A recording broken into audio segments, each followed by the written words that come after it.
ሰላም ውድ ፕሮግራማችን ተከታታዮች እንዴት ናችሁ?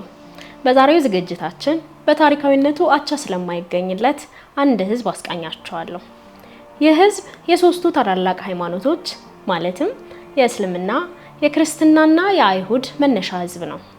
ይህ ገናና ህዝብ ከታሪካዊነቱ ባሻገር በፖለቲካው ስሙ ተደጋግሞ ስለሚነሳ ለጆሮአችን አዲስ አይደለም። ይህ ህዝብ በታሪክ በተለይም በመጽሐፍ ቅዱስ በተለያዩ ስሞች የተጠራ ሲሆን አንዳንድ ጊዜ እስራኤላዊ፣ ሌላ ጊዜ ደግሞ አይሁድ አሊያም ደግሞ ዕብራዊ ተብሎ ተጠርቷል። ታዲያ በእነዚህ በእስራኤላዊ፣ በዕብራዊና በአይሁድ መካከል ያለው አንድነትና ልዩነት ምን ይሆን ብላችሁ አስባችሁ ታውቃላችሁ? ከኛ ጋር ልትቆዩ ከወደዳችሁ በእነዚህ ማንነቶች መካከል ስላለው አንድነትና ልዩነት አስቃኛችኋለሁ። እስከ ዝግጅታችን ፍጻሜ ድረስ አብራችሁን ሁኑ።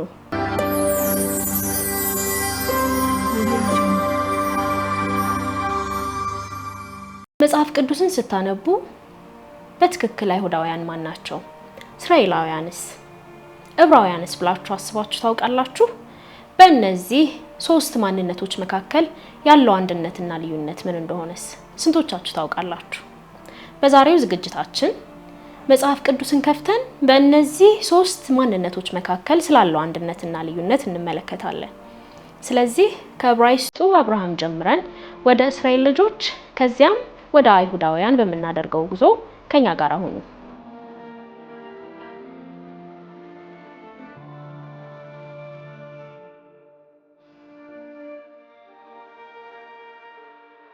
በመጽሐፍ ቅዱስ ውስጥ ለመጀመሪያ ጊዜ ዕብራዊ የሚለው ቃል የተገለጸው በኦሪት ዘፍጥረት ምዕራፍ 14 ቁጥር 13 ላይ ነው። መጽሐፍ ቅዱስ አንድ የሸሸ ሰው መጥቶ ለዕብራዊው ለአብርሃም እንዲህ ነገረው ይለናል። ይህ ትልቅ ነገር ነው። ሌሎች የማዕረግ ስሞችን ማለትም እረኛ፣ መጻተኛ ወይም የእግዚአብሔር ሰው ሲል ሊጠራው ይችል ነበር። መጽሐፍ ቅዱስ ግን ስሙን ዕብራዊው አብርሃም አለው። ዕብራዊ የሚለው ቃል ምን ማለት ይሆን? ዕብራዊ የሚለው ቃል የመጣው ከዕብራይስጥ ሲሆን ቀጥተኛ ትርጉሙም የተሻገረ ማለት ነው። ምሁራኑ ይህ ቃል አቬ ከሚለው ግስ የተገኘ ሲሆን ማለፍ ወይም ከአንዱ ወደ ሌላኛው መሻገር የሚል ትርጉም የያዘ መሆኑን ይጠቅሳሉ። ታዲያ አብርሃም ለምን በዚህ ስም ተጠራ? ይህን ጥያቄ ስንጠይቅ የምናገኘው መልስ ምክንያቱም እግዚአብሔር መጀመሪያ ከከለዳውያን ኋላም ከካራን እንዲወጣ ስለጠራው ነው የሚል ነው።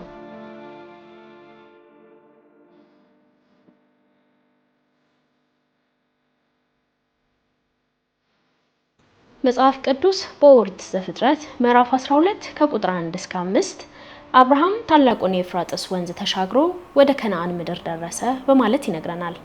ይህ አካላዊ መሻገር ብቻ አልነበረም፣ መንፈሳዊም ጭምር ነበር እንጂ ከጣዖት አምልኮ እውነተኛውን አምላክ ወደ ማምለክ፣ ከድሮ ማንነቱ ወደ ተስፋይቱ ምድር እንዲሁም ከድሮ ሀገሩ ተላቆ የብዙ ብሔሮች አባት ወደ መሆን ተሻግሮ ነበር። ስለዚህ ዕብራዊው አብርሃም የሚለውን ስም ስንሰማ ሁሉን ትቶ ከእግዚአብሔር ጋር ወደ አዲስ ምድርና ወደ አዲስ ማንነት የተሻገረ ሰው አድርገን ልንመለከተው ይገባል። ይህ ስም እንዴት እንደቀጠለ ደግሞ እንመልከት። በኦሪት ዘፍጥረት ምዕራፍ 40 ቁጥር 15 ላይ ዮሴፍ በግብጽ በእስር ቤት እያለ ለፈርዖን ጠጅ አሳላፊ እኔን ከዕብራውያን ሀገር ሰርቀው አምጥተውኛልና በማለት በባዕድ ሀገርም ቢሆን በዚያ ጥንታዊ የዘር ሐረግ ራሱን መግለጹን እንመለከታለን። በኦሪት ዘጸአት ምዕራፍ 1 ከቁጥር 5 እስከ 16 ፈርዖኖች አዋላጆቹን አዳዲስ የሚወለዱ ወንዶች ልጆችን እንዲገድሉ ማዘዙን ሲገልጽ የግብጽ ንጉስ ከዕብራውያን አዋላጆች ጋር በተነጋገረ ጊዜ ይላል። ይህም ግብጻውያን የአብርሃምን ዘሮች ዕብራውያን እያሉ እንደሚጠሯቸው ያሳየናል። አንድ አምላክ የሚያመልኩ ወደ ልዩ ማንነት የተሻገሩ ህዝቦች ሲሉ ዕብራውያን እያሉ ይገልጿቸዋል። አንደኛ ሳሙኤል ምዕራፍ 14 ቁጥር 11 ላይ ፍልስጤማውያንም እነሆ ዕብራውያን ከተሸሸጉበት ጉድጓድ ይወጣሉ በማለት እንደተሳለቁባቸው ተጽፏል። ዕብራውያን እንደማንኛውም ሰው አልነበሩም። ስለዚህ ዕብራዊ የአንድ ዘር ወይም ብሔር መለያ ብቻ አልነበረም። ይልቁንም አብርሃምንና ዘሩን ከጠራቸው ከለያቸውና የተስፋ ቃል ከሰጣቸው አምላክ ጋር የሚያስተሳስራቸው የቃል ኪዳን መጠሪያቸው ነበር። አሁንም ከተመረጡት የእግዚአብሔር ልጆች ጋር ወደፊት እንቀጥል። የአብርሃም የልጅ ልጅ ያዕቆብ በመጽሐፍ ቅዱስ ከተጠቀሱት ዋነኛ ሰዎች መካከል አንዱ ነው። በኦሪት ዘፍጥረት ምዕራፍ 32 ቁጥር 28 ላይ እንደምናነበው ያዕቆብ ከእግዚአብሔር መልአክ ጋር ሲታገል ካነጋ በኋላ መልአኩ ያዕቆብን ከእግዚአብሔርም ከሰውም ጋር ታግለህ አሸንፈሃልና ከእንግዲህ በኋላ ስምህ እስራኤል እንጂ ያዕቆብ አይባልም አለው። ከዚያን ጊዜ ጀምሮ ያዕቆብ እስራኤል በሚል ስም ተጠራ በማለት ይነግረናል። 12ቱ ልጆችም የ12ቱ የእስራኤል ነገዶች አባቶች ሆኑ። እስራኤላዊ የሚለው ስያሜ የመጣው ከዚህ ነው።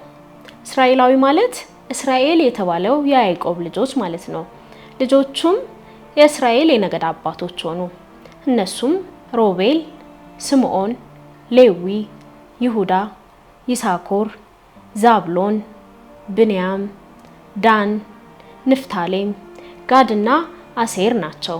እግዚአብሔር በሚነደው ቁጥቋጦ ውስጥ ሙሴን ባናገረው ጊዜ ራሱን የአብርሃም የይስሐቅና የያዕቆብ አምላክ በማለት ይገልጻል። ከእስራኤላውያን ጋር እንደተመረጡ ሕዝቦች መነጋገሩ በኦሪት ዘጸአት፣ በመጽሐፈ ኢያሱ፣ በመጽሐፈ መሳፍንት፣ በመጽሐፈ ሳሙኤልና በመጽሐፈ ነገሥት ተጽፏል። የእግዚአብሔር የቃል ኪዳን ሕዝቦች የእስራኤል ልጆች ወይም እስራኤላውያን ይባላሉ። እግዚአብሔር ከግብጽ ባርነት አስወጥቶ በምድረ በዳ መርቶ ወደ ተስፋይቱ ምድር ያወጣቸው ሕዝቦች ናቸውና።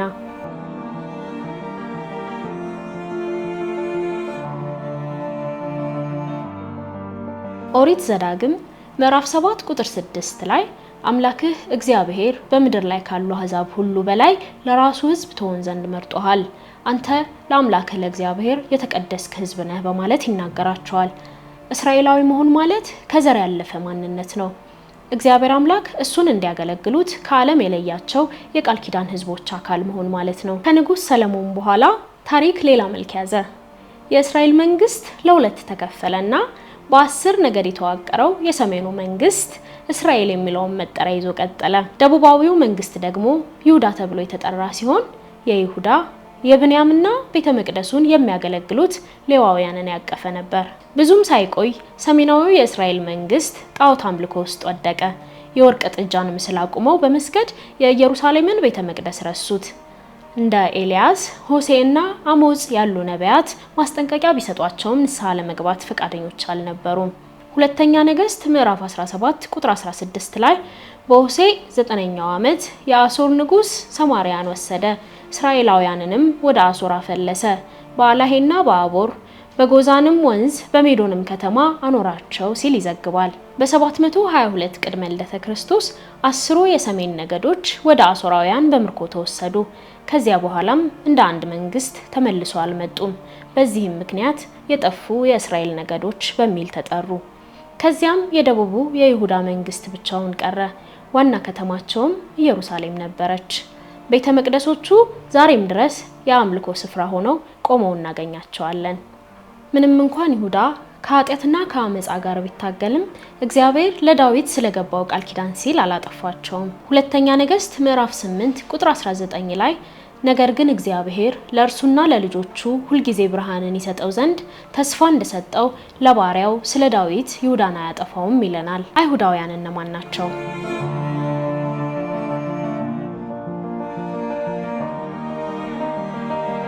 በመጽሐፍ ቅዱስ ውስጥ ሶስተኛው ማንነት አይሁዳዊ የሚለው ነው።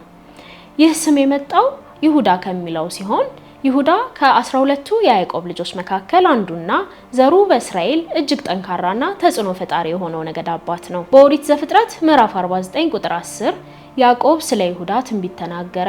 በትረ መንግስት ከይሁዳ አይጠፋም፣ የገዢ ዘንግም ከእግሮቹ መካከል ገዢ ሆኖ እስኪመጣ ድረስ የአሕዛብ መታዘዝ ለእርሱ ይሆናል በማለት ያስቀምጣል። ገና ከመጀመሪያው የይሁዳ ነገድ ለመሪነት ምልክት እንዲሆን ተመርጧል።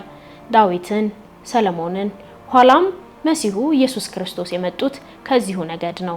ከንጉስ ሰለሞን በኋላ የእስራኤል መንግስት ለሁለት ሲከፈል ይሁዳ የደቡብ መንግስት ማዕከል ሆነ። በ722 ቅድመ ልደተ ክርስቶስ ሰሜናዊው የእስራኤል መንግስት በአሦር ሲጠፋ በቤተ መቅደስ ያገለግሉ የነበሩት ሌዋውያንና የብንያም ነገዶች ከይሁዳ ጎን ነበሩ።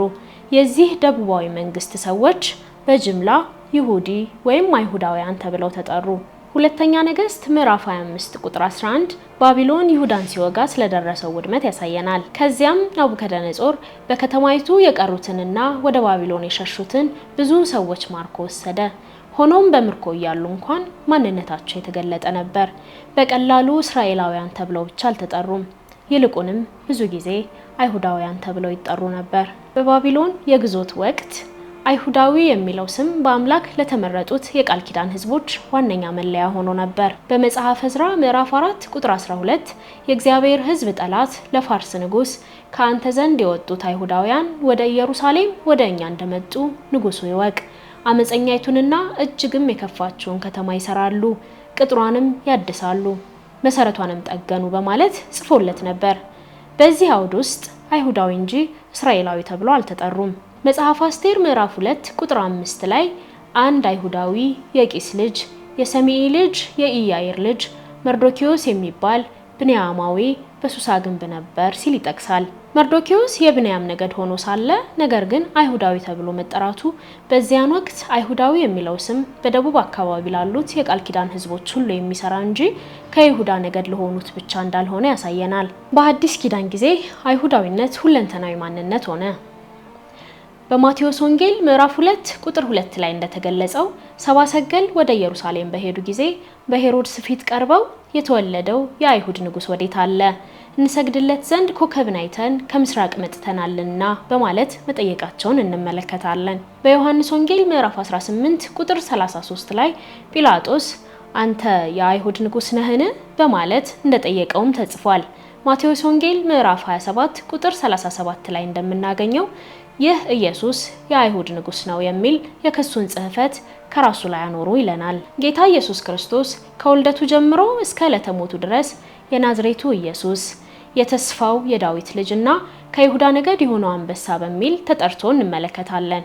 ሐዋርያው ጳውሎስም በሮሜ መልእክቱ ምዕራፍ 11 ቁጥር 1 ላይ እነዚህን ተደራራቢ ማንነቶች ሲገልጽ እንግዲህ እግዚአብሔር ሕዝቡን ጣላቸውን እላለሁ አይደለም፣ እኔ ደግሞ እስራኤላዊና ከአብርሃም ዘር ከብንያም ወገን ነኝና ይላል። ጳውሎስ በአይሁድ ወግ በማደጉ አይሁዳዊ ነበር።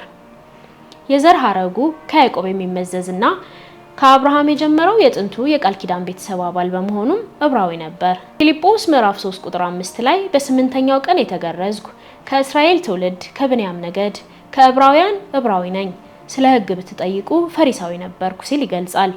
በጳውሎስ ሕይወት ውስጥ ሶስቱን ማንነቶች ማለትም ዕብራዊነት፣ እስራኤላዊነትና አይሁዳዊነትን እንመለከታለን።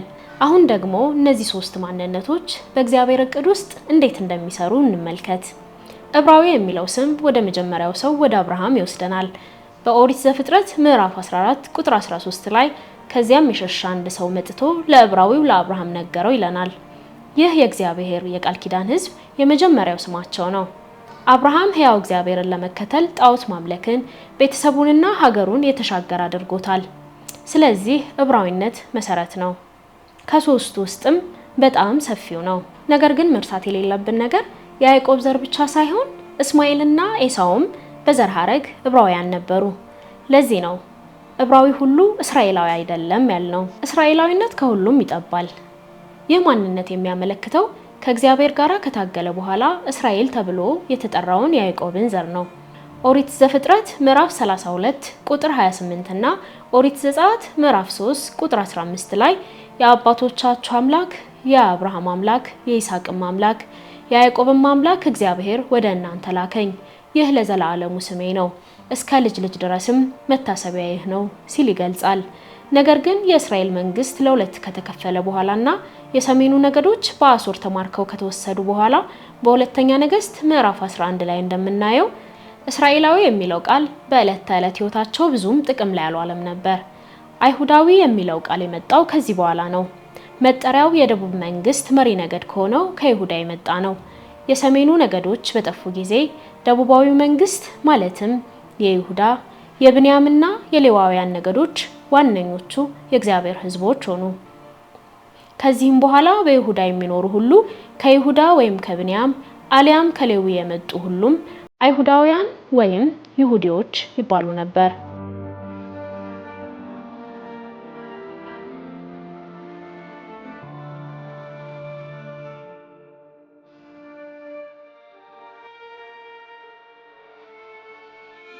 በአዲስ ኪዳንም አይሁዳዊነት የጋራ መጠሪያ ሆነ። ለዚህም ነበር በማቴዎስ ወንጌል ምዕራፍ 27 ቁጥር 37 ላይ ኢየሱስ የአይሁድ ንጉስ ተብሎ የተጠራው። ታዲያ እነዚህ ሶስቱ እንዴት ይገናኛሉ? አይሁዳዊ ሁሉ እስራኤላዊ ነው፣ ምክንያቱም አይሁዶች የያዕቆብ ዘሮች ናቸው። እያንዳንዱ እስራኤላዊ ደግሞ ዕብራዊ ነው፣ ምክንያቱም እነሱ የዕብራዊው የአብርሃም ዘሮች ስለሆኑ። ልዩነቱ እንዲህ ነው። እያንዳንዱ ዕብራዊ እስራኤላዊ አይደለም። ሌሎቹ የአብርሃም ዘሮች ማለትም እስማኤልና ኤሳው ዕብራውያን ነበሩ፣ እስራኤላውያን ግን አልነበሩም። ሁሉም እስራኤላውያን አይሁዳውያን አይደሉም። የጠፉት 10ሩ የእስራኤል ነገዶች እስራኤላውያን ነበሩ፣ አይሁዳውያን ግን አልነበሩም። እነዚህ 3 ስሞች ተቃራኒ ሳይሆኑ ተደራራቢ ማንነቶች ናቸው። እናም ዕብራዊነት መነሻ ነው ከአብርሃም ጋር የተሻገሩት። እስራኤላዊነት ነገድ ነው፣ የተመረጡት የያዕቆብ ዘሮች ናቸውና።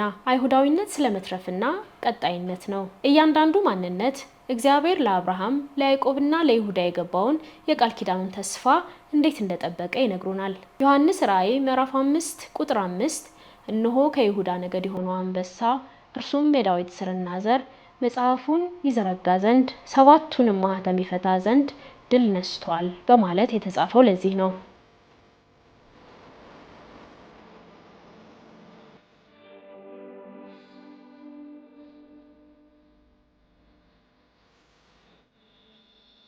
ውድ ተመልካቾቻችን የዛሬው ስለ ዕብራዊነት፣ አይሁዳዊነትና እስራኤላዊነት ቅኝት ያደረግንበት ፕሮግራማችን የተከታተላችሁትን ይመስል ነበር። ዝግጅታችንን ከወደዳችሁት ላይክ፣ ሀሳብ አስተያየት ካላችሁ ደግሞ ኮሜንት ማድረጋችሁን አትርሱ። በቀጣይ በሌላ ዝግጅት እስከምንገናኝ ድረስ መልካም ቆይታ።